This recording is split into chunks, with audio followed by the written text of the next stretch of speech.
All right, so we're going to answer this question before us. It's VCAA 2019 Northern Hemisphere Paper 1 Question 4.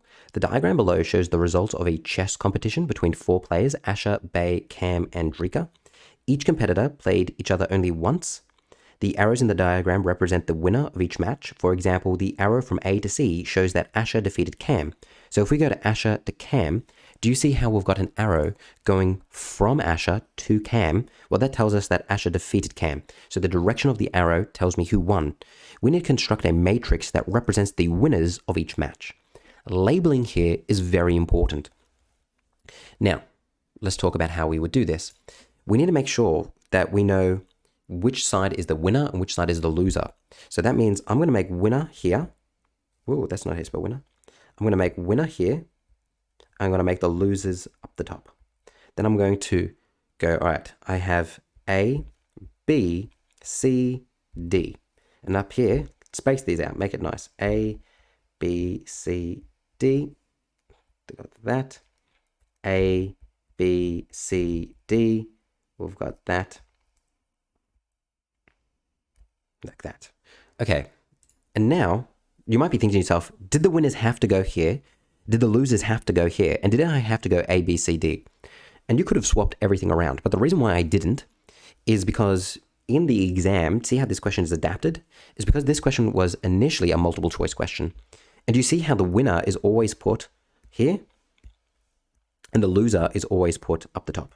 So I just followed their lead to there. And see how they always went A, B, C, D? Like this.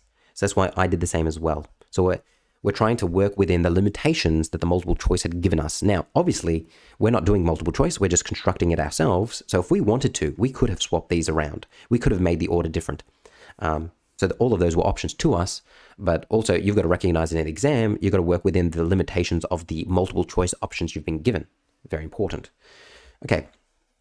So now that the way that we read this is we're going to say, all right, did A beat A? Well, obviously not. You can't beat yourself. There's nothing in the network that leads us to believe that you can beat yourself in a game of chess. Did A beat B? Well, let's come over here. And as you can see, the connection from A to B has an arrow going from B to A. So that means they lost. Did A beat C? They did. Did A beat D? They didn't. They lost because we've got an arrow from D to A. Whoopsie daisy. There's a 0 there. Let's see if we can just read this column. What this column is telling us, because this is my winner section, so right here, my rows represent my winners. So that you can see in this row, A won once against C. And you can see here, in terms of my losers, C lost. So this 1 represents the losers here when we're reading it down as a column. It represents the winners here as we're reading across. And as we fill this thing out, it will make more sense. Okay, let's go to the next one. If we're starting from B, did B beat A? They did, because we're going from B to A. Did B beat B? That doesn't make any sense. Did B beat C? They did, because we've got an arrow from there to there. And did B beat D? No, because we've got an arrow from D to B, so that's 0 there. Again, can we read this and make sense of it? Yes. B won against A and C.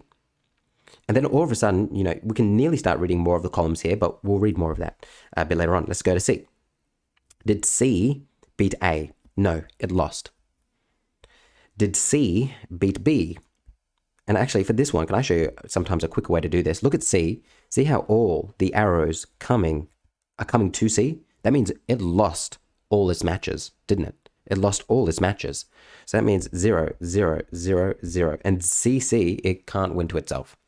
So looking at this now, reading across this row, was C ever a winner? No, it was always a loser. Which sounds harsh. Let's go to the next one, D.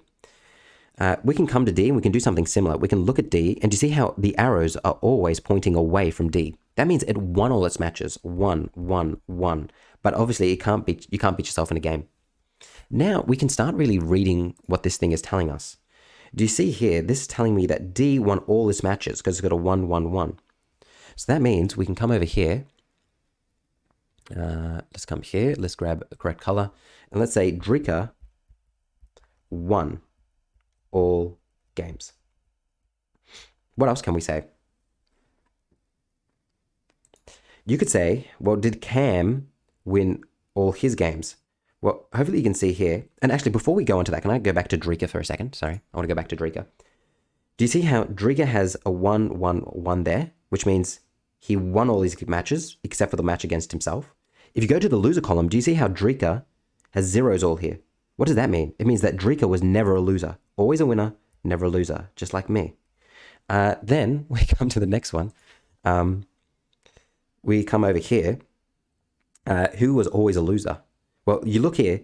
C never won a match. Never won a match. Zeros in all the winner rows. And if we come up here, it's always got a 1, except for the one against itself in the loser rows. It was always a loser, never a winner. So the 1, when you're reading it down as a column, means they're always losing, but across as a row means they're always winning. So that's kind of how you read it. And that's important that you understand how to read these things. So we're going to say Cam's a loser. Cam lost all matches, all games. Is that nicer than saying they're a loser? I think so. Cool. Do you feel comfortable with that? Do you feel that you understand how that works? Hopefully you do. And I'll see you in the next one.